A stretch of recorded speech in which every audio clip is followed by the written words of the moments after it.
Hi everyone and welcome back to the Bods. If you haven't already, don't forget to subscribe to our channel. You join me today for part 3 of my Bricktastic walkthrough.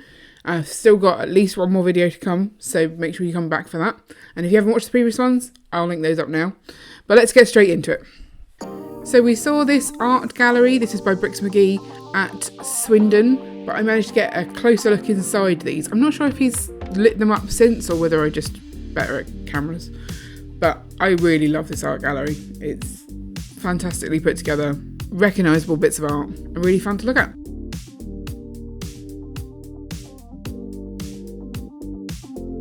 Next up, we got some Technic vehicles. I'm always blown away by the Technic vehicles because I just don't understand Technic enough. It just seems like such hard work. And of course, not taking our coral reef, it was nice to see someone else flying the coral reef flag there, although maybe more of a fish tank. But such detail in such small little builds, really love it. I think we also saw this one at Swindon, but in a slightly different configuration. So classic yellow castle, supersized figures, kind of like mini land scale, I think, from like Legoland.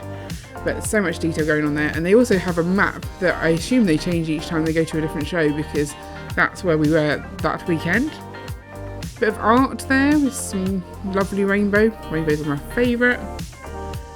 And I really love the use of the minifigure head storage there on that little droid. And in fact, the pub cup. Next up, we've got Taskmaster. I've seen this a couple of times on LEGO Ideas. It never sort of seems to get through, but we love the show and they've represented this so well. All the details that you're expecting are there, including the cow. Now this was a Disney parade and I didn't really notice how big this was because this kind of first bit was in a section all by itself. I don't know if this was a collaborative build by Northern Brickworks or one person, but the detail they've got on those floats, amazing. You've got every Disney film you can really think of, and it was really popular with the kids. It was hard to actually get to photograph, as you can see. I'm trying to work out which one my favourite is though. I love the fact that they've got Rapunzel in her tower on the float. I think that's super fun.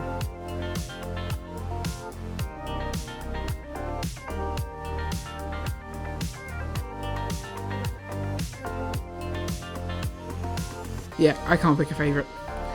So then we had a little go-kart track. Maybe not go-karts, they're slightly bigger than that. But look at the stands. Look at how many people they've got in those stands. That's the kind of attention to detail I like to see.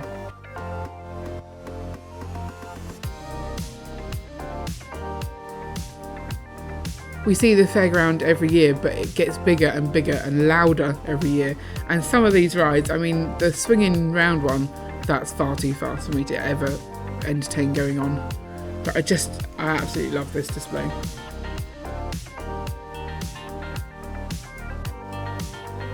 This is a recognisable pub there, the Queen Vic from EastEnders. And then I didn't realise that it had a little smell box there. I wonder what that actually did smell of. Maybe popcorn? Stale popcorn, probably. So this was his grandmother's house. The house next door got bombed in the Blitz, whereas the other side, completely fine. We've seen this Micropolis before. I think it's Sheffield based. We always see it at the Sheffield show, but it's getting bigger and bigger every time. I think the little bit off to the side is definitely brand new, but there's probably other details in there. I love Micropolis. So much fun. So this was Cranky Bricks and Set to Build's castle. I think they started it very last minute, and you can't tell because look at how awesome it is. So many details in there. Great use of burps down there to build up the base of the castle, but lovely sort of greebling on the castle, like the use of the masonry bricks, not all over the place like Ian hates it when you use too many masonry bricks. So they've done just the right amount, and they even had a little bit of elves in there in the side build, little forest. Now this was a massive shopping mall. I'm loving the tiling work. And those staircases, absolutely beautiful. And in fact, there were so many different shops in here. So I zoomed in a little closer so I could see what shops we had. We've got the Lego store, we've got a picture store. There we go, Lego, pictures, maybe I think that was a photography studio. You had a cinema on each corner, comic books, toilets, both male and female. Post office there, that's the other cinema. Zen dojo. But then if you go around the other side, all the interiors completely filled in. So much detail going on here. I really love the rainbow floor here. There's those toilets, and I think the lift worked. I didn't see it go, but you can see the mechanisms there.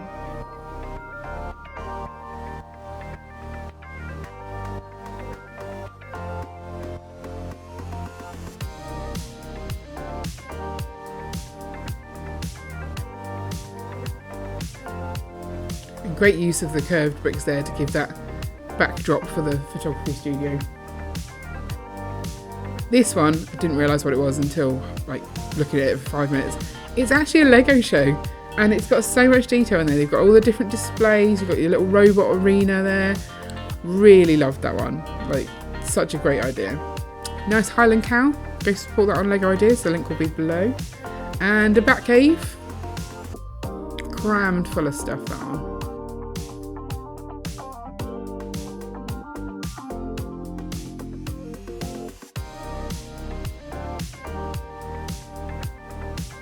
Now this is Ryan Taggart's. He is the designer of the modular construction site, which you see there.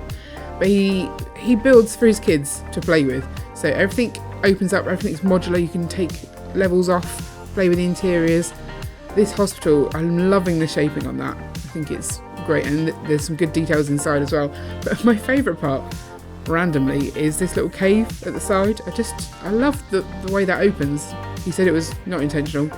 That's how it came out, and I love it. I didn't see anyone playing this. I kind of wish that I had. I can't remember what the name of the game is, but this pinball machine, finally get to see it motorised a bit more. I think the ride in the middle was meant to go, but that wasn't working. Then we've got an island here from a game. I kind of feel like it needs some minifigures. That's my only criticism with this one, but the detailing on the rock work and the plants, absolutely beautiful.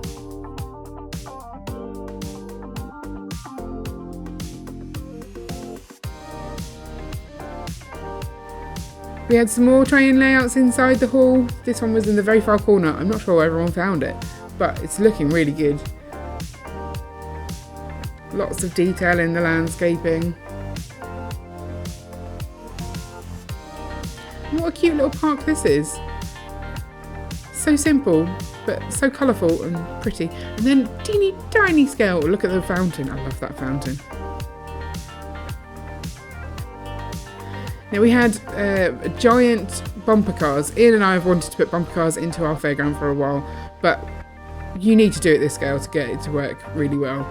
And look at the mechanics behind this. Absolutely fantastic. Now this is the Pod Racer mock. This was Tech and Not That Sam Smith's, and it was a labour of love. Like that, getting it done was hard work. We all chipped in to do some of the plating and stuff just to get it finished. But the stands are beautiful, full of interesting characters as well. It went round as well. The kids were there constantly. I really love this rock work. Like the effect of those buildings in there is exquisite, like so good. Next to them they had a giant building. I'm not sure what the building is, but it's got Hulk coming out of it, and I love these trees, the like little round ones. Proper old school Lego, that is. Now this might look like that Microscale Harry Potter set, but it's not. It's way more detailed than that, and it was lovely to see some Harry Potter at the show because there really wasn't much of it. We've got some games here and some little scenes as well, but this is the giant dark red display. I want to say M-Tron, but I'm never sure exactly what it is. But you look at the number of bricks in there, and those are expensive bricks, and they're also brittle bricks, so it must be a nightmare to do this. There was also a sad little story because on the top there was a monorail, and just before the show they thought the motor of that had burnt out, and so they'd got it all working, and then it wasn't going to be actually working for the show. Turns out it was a loose wire, and they only discovered that on packing up, so they could have had it going. And I'm sorry that I didn't get some good shots inside with the torch. I didn't have a torch available, and so that's a little bit washed out, but there's so much detail in there. These guys were behind us at the show. I love the fact that they've got that backdrop, just really adding that further detail for their mock there. And again, it's one of the Trons. I think it's Blacktron, this one. But look at the lights in here. They had a really big tent over the top to sort of block out some lights to get that UV working. Fantastic details. I'm not sure what happened here. I think Ian fell asleep, just stood in front of the display. But it was massive, and I just love the glow. Now, Wes was there with his models, and I find them fascinating, but I'm never sure what they are. I think those are Power Rangers, and there's Transformers in there as well, but I love them still. We got the Outpost, which we watched a couple of weekends ago, so it was nice to see that again. Got the addition of the Brickheads, and of course Kevin. And the mosaic looks great. Now, this was the Monty Python and the Holy Grail story told along the table, so you had to start at the right end of the table to get it. I don't think I've seen the movie, so I didn't really get it, but the guy was explaining it as he went along. Lots of detail in there.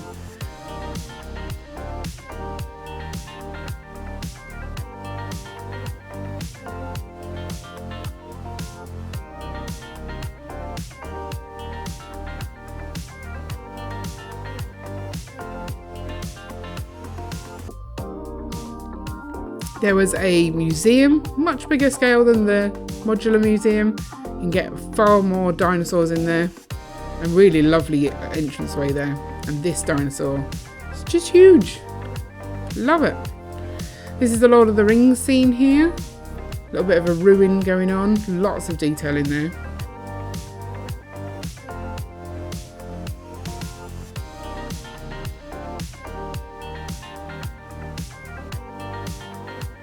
And then, of course, Mario Day is coming up, so what better to look at than some Mario Kart. They've even got Rainbow Road there, and that annoying banana. Fonzie was there with his Minecraft thing, and it is more than doubled in size from last year. I'm loving it, the amount of detail in here, the colour, and it's just recognisable to the kids. They love Minecraft. They could stand and look at this all day, I think. So full, and I think he's got ambitions to make it even bigger. I think he just ran out of pieces.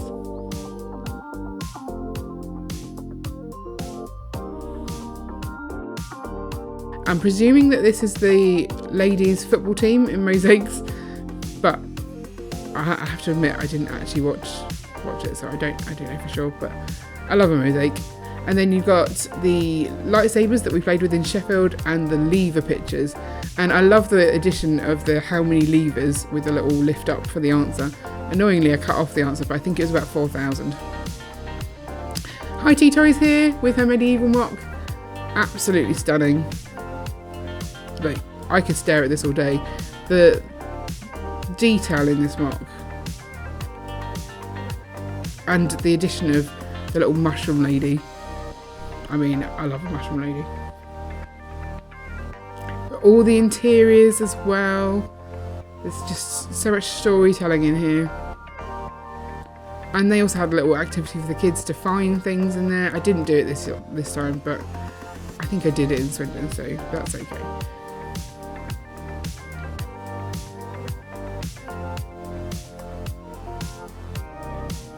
And look at those trees. Like, when you get in amongst them, it just feels like you're in real life. It's so beautiful.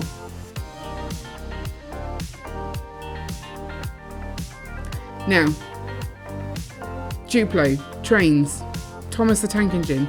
What more can you ask for? I mean, there's so much more in this display. This is Duplo, and more Duplo. Got Duplo penguins, Duplo seals, Duplo Santa.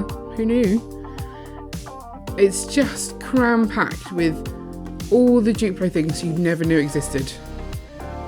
And all it makes me want to do is buy more Duplo, which our kids are grown up enough not to need Duplo now, so I'm not allowed to, but I want to.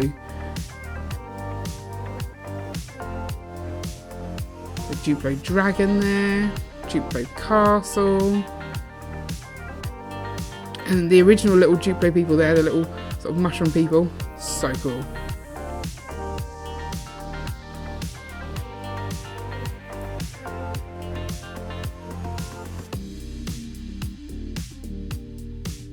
And the good thing about the Duplo train is it goes up little hills and comes straight back down again. So cool. So that's where I'm going to leave you for this part. I will show you some more footage of the bumper cars because I really enjoyed the bumper cars. I'll be back next time for maybe the final one. I don't know. I haven't really worked out how much footage is left, but I will be doing at least one more. And that should include the GBC, so come back for that. Comment below what your favourite part of this episode was. If you want to see other reviews of LEGO shows, I'll link that up at the end. And don't forget to like and subscribe so you never miss an update. See you later.